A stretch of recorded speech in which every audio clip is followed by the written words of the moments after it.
り解説。日陰の女の美学。昭和のいぶし銀シリーズ第8弾。悲しくも美しい情婦。愛人役女優ベスト10。ねえマリサ、昭和の女優さんって、吉永小百合さんみたいな清純派だけじゃなかったの？なんかこう、もっと大人の雰囲気の人もいた気がするんだけど。鋭いな。実はそこにもっとディープな世界があるんだぜ。今回は、いぶし銀シリーズ第8弾、昭和の夜を彩った、情婦愛人役の名脇役女優ベスト10だ。情婦って、ちょっと危ない響きね。でも言われてみれば、サスペンスドラマとかで犯人の隣にいる綺麗な人、なんか気になっちゃうかも。そうだろ？彼女たちは主役を輝かせる光じゃなく、男を惑わせたり破滅させたりする影の存在なんだ。ヤクザ映画の姉さんや、悪代官の側室みたいな役だな。ああ、確かに。主役よりも、そういう人の方が人間らしくて記憶に残ってたりするわね。その通りだぜ。清純派には出せない、濃厚な大人の色気と哀愁。昭和の男たちを虜にした、伝説の夜の蝶たちを紹介していくぜ。第10位。高倉みゆき。記念すべき第10位は誰なの？いきなりすごい人が出てきそうな予感がするけど。第10位は、高倉みゆきだ。彼女は昭和30年代、新東宝という映画会社の看板女優だった人だぜ。その美貌は折り紙付きで、なんと映画、明治大帝と乃木将軍などでは、皇后役を演じていたんだ。皇后女優なんて呼ばれていたくらいだから、本来は気品あふれる正統派だったんだぜ。へえ、皇后様を演じるなんてすごいじゃない。でも、今回のテーマは、情婦とか悪女でしょ？麻薬のイメージだけど、どうしてランクインしたの？そこが彼女の壮絶なところなんだ。実は彼女、新東宝のワンマン社長大倉光の愛人だったんだが、その関係がマスコミにバレた時の社長の発言が伝説になっている。社長は記者会見で女優を妾にしたんじゃない。妾を女優にしたんだって言い放ったんだよ。公の場でそんなこと言っちゃうの？あまりにもひどすぎるわ。ご本人はショックだったでしょうね。ああ、この発言で彼女は世間から愛人女優のレッテルを貼られてしまった。しかも、皇后女優と呼ばれながら、一方で女スパイや脱獄囚といった汚れ役も演じさせられたんだ。新東宝が倒産してフリーになった後は、テレビドラマ、三匹の侍でお優という役を演じたり、プレイガールに出演したりしたが、その姿にはスキャンダルを背負った女の哀愁が漂っていたんだぜ。実生活での悲劇が、演技に影を落としていたのね。華やかな経歴の裏にそんな泥沼があったなんて、まさに事実は小説よりきなりだわ。彼女は1969年に芸能界を引退して家庭に入ったが、その波乱万丈な人生とあの衝撃的な一言は、昭和映画史の語り草だ。美しくも悲しい、まさに日陰の女のスタートにふさわしい女優だぜ。第9位。三原葉子。続いて第9位ね。次はどんな女優さんなの？第9位は、三原葉子。新東宝という映画会社で、セクシー路線のトップスターとして君臨した伝説のグラマー女優だぜ。彼女は1952年のデビュー作、風雲七化け峠でいきなり伝説を作ったんだ。デビュー作で伝説？一体何をやったの？なんと、切れるような冷たさの岩清水の川に、全裸で飛び込んで撮影したんだぜ。共演した大スターの嵐寛十郎、通称アラカン先生が血の気が引いたって心配するほどの体当たり演技だったんだ。うわぁ、根性が座ってるわね。新人の頃からプロ意識の塊だったんだ。ああ。しかもアラカン先生は彼女の豊満な肉体にも度肝を抜かれたらしくてな。胸いっぱいに父が隠しきれません。ボロッとこぼれかかったなんて、すごい言葉で当時の衝撃を語り継いでいるんだぜ。とんでもないインパクトね。でも、そんな過激な役ばかりだと、性格もきつそうに見えちゃうけど、ところがどっこい、素顔はめちゃくちゃ優しかったらしいんだ。真夏の撮影で汗だくになったアラカン先生の汗を、自分の出番が終わっても娘のように海外しく拭いてあげてたんだとさ。アラカン先生も、これにも惚れましたってメロメロだったらしいぜ。素敵。見た目は派手だけど中身は気配り美人なんて、ギャップ萌えしちゃうわね。そうなんだ。太りやすい体質を気にしてサラダばかり食べていたというけなげな一面もあったしな。新東宝が倒産した後はフリーになって、東映の網走番外地や不良番長シリーズ、助手701号サソリなんかで大活躍したんだが、ここで衝撃の事実がある。まだ何かあるの？実は彼女、当時は不動産ビジネスで大儲けしていて、映画出演については遊びだと言い切っていたらしいんだ。女優が遊びで、本業が不動産。まさか、そんな実業家の一面があったなんて、かっこよすぎるわよ、その余裕。金のために脱ぐんじゃなく、好きで演じているからこその、あの底抜けに明るいお色気だったのかもしれないな。まさに規格外のいぶし銀女優だぜ。彼女の作品を振り返ると、その生命力と自由奔放な魅力が溢れているのがよくわかるんだ。第8位、アンリマサヨ。第8位は誰なの？さっきマリサが言ってた和製ソフィア・ローレンって言葉、すごく気になってるんだけど。食いついたな。第8位はその和製ソフィア・ローレンの異名を持つ大英の女優、バンリマサヨだ。彼女はその日本人離れしたダイナマイトボディと、一度見たら忘れられないエキゾチックな顔立ちで、昭和の映画ファンを熱狂させたんだぜ。ソフィア・ローレンといえばイタリアの世界的大女優よね。日本にそんなスケールの大きな人がいたなんて驚きだわ。彼女はどんな役で有名になったの？特に有名なのは、勝新太郎主演の記念すべきシリーズ第一作、座頭市物語だ。彼女はこの映画で、ヒロインのおたねという女性を演じたんだぜ。おたねさんね。やっぱりこわもての親分の愛人とか、そういう役柄だったの？いや、実はこの作品では彼女は小料理屋を営む堅気の娘なんだ。でもな、彼女を取り巻く環境が男の暴力そのものなんだよ。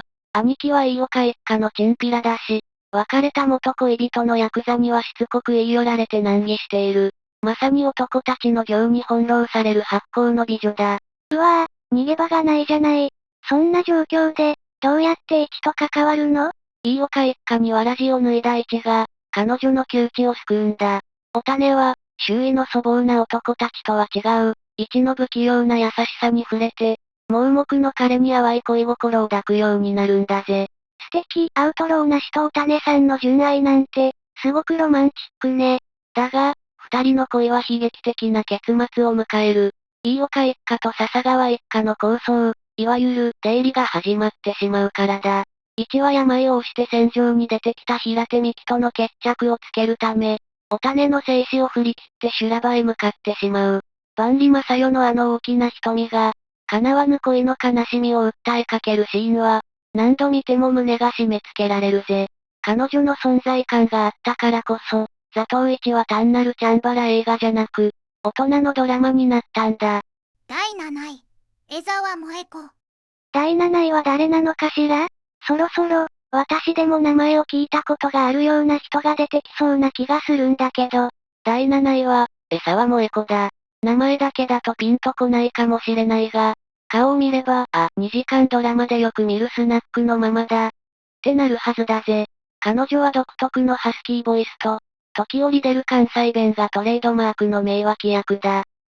なんとなく浮かんだかも。ちょっと派手なお化粧で、タバコをふかしてる姿が似合う、あのベテランの女優さんね。そのイメージ通りだぜ。実は彼女、もともとは日活ロマンポルノのスター女優だったんだ。1972年の濡れた唇という作品で脚光を浴びて、井筒和幸監督もデビュー作でオファーしたほどの実力者だったんだぞ。へえ、そうだったの。若い頃から、人を引きつける色気があったのね。その色気と度胸が、一般のドラマや映画でも重宝されたんだ。例えば、銭形平次や、必殺シリーズ、太陽に吠えろ、といった昭和の看板番組には欠かせない存在だった。役柄はお決まりのように、スナックのママや、ヤクザの情婦、あるいは、情に熱いホステス、主役の刑事や時代劇のヒーローが聞き込みに行くと、カウンターの向こうで訳ありな顔をして座っている。そんな役が本当にハマるんだ。わかるわ。決して主役じゃないんだけど、その人が画面にいるだけで、ここは夜の世界なんだな。って説得力が出るのよね。生活感があるっていうか。そうなんだ。単なる悪女じゃなくて、泥臭い人間味があるんだよな。伊丹十三監督のマルサの女にも出演していたし、晩年までコンスタントに活躍し続けた。彼女のような夜の匂いと生活感を両立できる女優がいたからこそ、昭和のドラマはあんなに面白かったんだぜ。第6位、毛利久子。第6位は誰なの？ここまでは物語の中の悪女だったけど、次はどんな人？第6位は、毛利久子。彼女は大英で活躍した女優なんだが、その人生は演じた役柄以上に壮絶で、まさに事実は小説よりもきなり落ちでいく人だぜ。もともとはミス温泉に選ばれるほどのグラマー美女で、その妖艶さを買われて時代劇に転向。座頭市や眠り京四郎シリーズでは、主人公を狙う毒婦や、引き迫る将軍家の姫を演じて、映画界を牽引したんだ。美人で怖い役って、一番インパクトがあるわよね。でも、妖怪役もやってたんでしょ？ああ、妖怪大戦争での66美役はあまりにも有名だな。彼女は蛇をペットにする女優なんて宣伝されたこともあったくらい、猟奇的なイメージも強かったんだ。だが、彼女の情念はスクリーンの中だけじゃ収まらなかった。1969年、彼女は交際していた妻子持ちの男性を刺殺して逮捕されている。現役の女優が殺人を犯した初めてのケースとして、日本中が騒然となったんだぜ。嘘でしょ。ドラマの話じゃなくて現実なの？殺人を犯すなんて、一体何があったのよ。彼女はその男性と7年越しで交際していて、子供もいたんだ。だが、別れ話を切り出されて将来に不安を感じ、包丁を見せて本意を迫ったんだよ。そこで男に、やれるものならやってみーと挑発され、カッとなって刺してしまったんだ。愛情を注いだ相手に裏切られ、子供の将来も奪われるかもしれないという絶望感。それが彼女をそこまで追い詰めたんだろうな。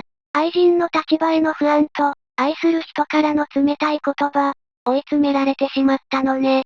まさに、情婦の行そのものじゃない。皮肉なことに、逮捕直後に彼女の最後の出演作、広く飼い猫伝が公開されて、映画は大ヒットしたそうだ。裁判では、子供の認知を渋られていたことや、ひたすら愛情を傾けていた事情に同情が集まって減刑されたが、出所後は芸能界を引退した。役柄として愛人の悲しさを演じ、実人生でもその豪華に焼かれてしまった。決して忘れられない女優だぜ。第5位、野川由美子。いよいよトップ5ね。第5位はどんな女優さんなの？これまでの発行の美女や怖い毒婦とはまた違うタイプなのかしら。第5位は、野川由美子だ。彼女は一言で言えば、昭和の野良猫のような、強烈な生命力と野生味を持った女優だぜ。デビューは日活で、あの奇才鈴木清純監督に見出された肉体の門という映画が伝説になっている。戦後の荒廃した東京で、体を張って生きる娼婦たちのリーダー格を演じたんだが、その泥臭くてパワフルな演技は、当時の映画界に衝撃を与えたんだ。デビューからそんな過激な役だったのね。綺麗にお化粧して座ってるだけのお人形さんじゃないってことか。そうなんだ。その、こびない強さが爆発したのが、テレビドラマ、必殺仕置き人の鉄砲玉のお金役だ。山崎努演じる念仏の鉄と組む女密偵なんだが、これがとにかくかっこいい。短い着物の裾をまくって足を出し、悪党相手にも一歩も引かずに啖呵を切る。男に守られるだけの愛人じゃなくて、男と対等に渡り合って、自分の足で立つ相棒としての魅力を確立したんだぜ。へえ、時代劇の女性キャラって、どうしても一歩下がってるイメージがあるけど、彼女は違うのね。見ていてスカッとしそう。ああ。そして東映の実録映画、仁義なき戦い完結編では、杉田薫という女性を演じている。金融や杉田佐吉の娘で、後に北大路欣也演じる松村保の妻となる重要な役どころだ。血生臭い構想が続く中、新時代のリーダーとなる松村の妻として、組の行く末を見つめる存在感を放っていた。情婦や愛人役をやっても、彼女が演じるとジメジメした湿っぽさが消えて、芯の通った強き女の輝きがあるんだよ。第4位、中島豊。第4位は誰なの？なんだかマリサ、少し悲しそうな顔をしてない？ああ。第4位は、本当に惜しい人を亡くしたばかりだ。2025年11月27日に旅立たれた、中島豊だぜ。彼女は昭和の東映を支えたトップ女優であり、誰もが憧れた真のクールビューティーだったんだ。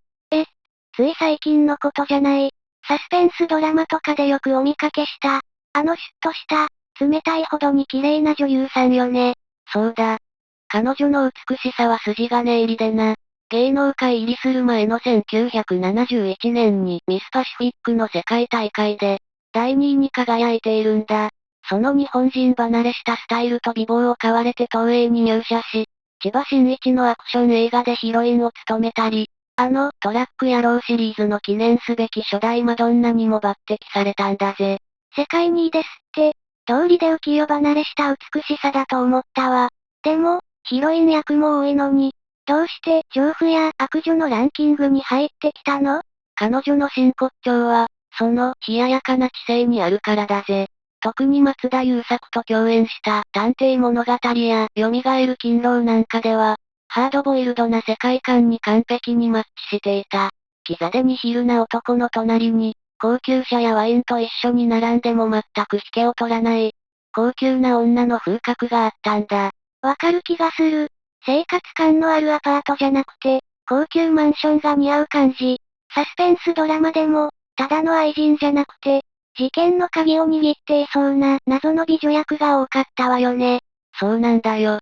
土曜ワイド劇場なんかで彼女が出てくると、この人がただの脇役なわけがないって画面が引き締まるんだ。当時はその美貌ゆえにセクシーな役のオファーも殺到したらしいが、彼女は安易な脱ぎ仕事は断固拒否したという芯の強いエピソードも持っている。ただ消費されるだけの存在じゃなく、女優としてのプライドを貫いたんだな。かっこいい。自分の価値を自分で守り抜いたのね。亡くなられたのは本当に寂しいけど、作品の中の彼女はずっと美しいままだわ。今も多くの映画ファンにとって、彼女は永遠のクールビューティーとして記憶されているものね。ああ、73歳、早すぎる別れだったが、彼女が残したいい女の残像は、俺たちの心に永遠に刻まれているぜ。第3位、由美恵子。いよいよトップ3ね。第3位はどんな女優さんなの？第3位は、由美恵子だ。残念なことに、彼女も昨年、2024年8月17日に87歳でこの世を去られたばかりなんだ。昭和のテレビ時代劇を語る上で、絶対に外すことのできない悪女の代名詞とも言える名女優だったんだぜ。また不法なのね。寂しいわ。悪女の代名詞ってことは、やっぱり怖い役が多かったの？ああ。昭和のお茶の間で時代劇の悪女といえば、真っ先に彼女の顔が浮かぶ人も多いはずだ。水戸黄門や大岡越前、銭形平次といった国民的ドラマに数えきれないほど出演しているんだが、そのほとんどが悪徳商人の内儀や悪代官の情婦といった役どころなんだ。ああ、わかるわ。悪そうなお代官様の隣で、キセル片手ににやりと笑ってる綺麗な人。確かにいつも同じ女優さんだった気がする。そうだろ？彼女の武器は、なんといっても鋭い流し目だ。主役を睨みつける時の冷酷さと、悪巧みをしている時の妖艶さは、視聴者を震え上がらせると同時に、待ってました、と思わせる安心感すらあったんだぜ。完全に悪の花ね。でも、そんなに悪役ばかりで嫌にならなかったのかしら。彼女にとって演技は天職だったんだろうな。実はお父上は大英の名脇役牛尾万太郎。旦那様は仮面ライダーのゾル大佐役などで知られる悪役俳優宮口二郎という、生粋の役者一家なんだ。お父上の縁で名将伊藤大輔監督から芸名を授かったというエピソードもある。へえ、家族揃って名脇役や悪役の名手だったなんて、すごすぎるわ。演技の DNA が最強なのね。晩年まで現役を貫き、最後までその鋭い眼光は衰えなかった。この人が出れば、必ず裏で何か悪いことが起きている。そう思わせるだけの説得力を持った、まさに昭和時代劇の伝説だぜ。第2位、渚真由美。ついに第2位ね。第2位はどんな女優さんなの？マリサがおすすめしてくれた人よね。第2位は、渚真由美だ。彼女はとにかく唯一無二の安寧な雰囲気を持った女優で、昭和の男たちをその気だるげな魅力で虜にしたんだぜ。渚真由美さん。なんだか名前からしてとっても素敵で、綺麗な響きね。だろう？実はこの芸名、赤とんぼで知られる大作曲家の山田耕作が命名したんだ。彼女は秋田出身で、1961年に映画、夕焼け小焼けの赤とんぼの主演でデビューした、期待の新人スターだったんだぜ。山田耕作さんが名付け親なの。正統派のエリート街道じゃない。でも、今回のテーマは、情婦や愛人でしょ？そこが彼女の深いところだ。大英の青春映画、高校3年生などで活躍した後、フリーになってからの東映実録映画で見せた姿がとにかく絶品なんだぜ。特に、現代ヤクザ人切りヨタシリーズや、仁義なき戦いを見てくれ。凶暴な男たちの傍らで、どこか投げやりにタバコをふかす姿や、気だるそうな色気は、まさに彼女にしか出せない味なんだ。なるほど、ただの悪女じゃなくて、人生を諦めたような、守ってあげたくなるような儚さがあるのね。その通りだぜ。そんな彼女だが、1973年に27歳年上の大作曲家浜口倉之介と結婚して引退した時は、世間を驚かせた。夫が他界した後は女優に復帰したが、今は娘のいるロンドンと六本木の自宅を往復する生活を送っているそうだ。自分を貫く生き方も、芯が強くてかっこいいわ。瞳の奥に、深い情愛を感じる素晴らしい女優さんね。ああ。発酵な情婦を演じさせれば天下一品。そして私生活では一途に会いに来た。そんな彼女の姿は、今見ても最高にクールで美しいぜ。第1位、太一喜和子。ついに第1位ね。昭和の夜を彩った情婦愛人役の頂点に立つのは誰なの？ある第1位は、伝説の大女優太一喜和子だ。彼女こそ、文学座の看板女優として、杉村春子の後継者と期待されながら、あまりにも劇的な人生を駆け抜けた、昭和最高のいい女だぜ。名前を聞くだけで背筋が伸びるような大物感ね。彼女はどんな役で愛人のイメージを決定づけたの？なんといっても、1978年のタミヤ二郎版ドラマ、白い巨頭での花森恵子役だ。彼女は主人公財前五郎の愛人なんだが、ただ甘えるだけの女じゃない。財前の野心も孤独も全て理解し、時には突き放し、共にワインを傾けながら精神的に支える。その知的で自立した姿は、究極の愛人と絶賛されたんだ。ただの浮気相手じゃなくて、魂のパートナーって感じね。大人の女性の余裕と色気を感じるわ。そうだな。一方で、男は辛いよ虎次郎夕焼け小焼けでは、芸者のボタン役を演じて、虎さんと名コンビぶりを見せた。騙されても明るく振る舞う彼女の姿は、観客の涙を誘った名演だったぜ。演技の幅が広いのね。でも、さっき劇的な人生って言ってたけど、彼女の最後はあまりにも衝撃的だった。1992年、舞台、東神お吉の公演中に訪れた静岡県伊東市でのことだ。深夜、スナックのママが運転する車に乗っていたんだが、車ごと海に転落してしまったんだ。嘘でしょ？海に転落なんて。同乗者は脱出したが、彼女は泳げなかった上に、大好きなお酒を飲んで深酒をしていたこともあって、逃げ遅れてしまったんだ。去年48歳。三國連太郎を本気で愛し、酒と芝居に生きた情熱の女優は、演じた役柄以上にドラマチックに、この世を去ってしまったんだぜ。48歳なんて若すぎるわ。才能ある人がそんな形で亡くなるなんて、言葉が出ないわね。彼女が亡くなった時、親友のカルーセル巻が、キワコと絶叫して号泣した姿が忘れられない人も多いはずだ。太く短く、そして鮮烈に生きた太一喜和子こそ、昭和が生んだ伝説の情熱の花だぜ。総評、まとめ。今回は昭和を彩った情婦愛人役の名脇役女優たちを見てきたけど、みんな壮絶な人生や強い個性を持っていたのね。単なる、添え物なんて言葉じゃ片付けられないわ。そうだな。彼女たちはスクリーンの中で、男の業を受け止め、時には男以上にたくましく生きていた。清純派ヒロインにはない人間の生々しさや哀愁があったからこそ、昭和の男たちは彼女たちに惹かれ、その姿を心に刻み込んだんだろうな。華やかなだけじゃない、影があるからこその美しさってやつね。なんだか私も、もっと彼女たちの作品を見てみたくなったわ。そうだろ？彼女たちは、それぞれの時代の中で、社会の光と影を映し出す鏡のような存在だったんだ。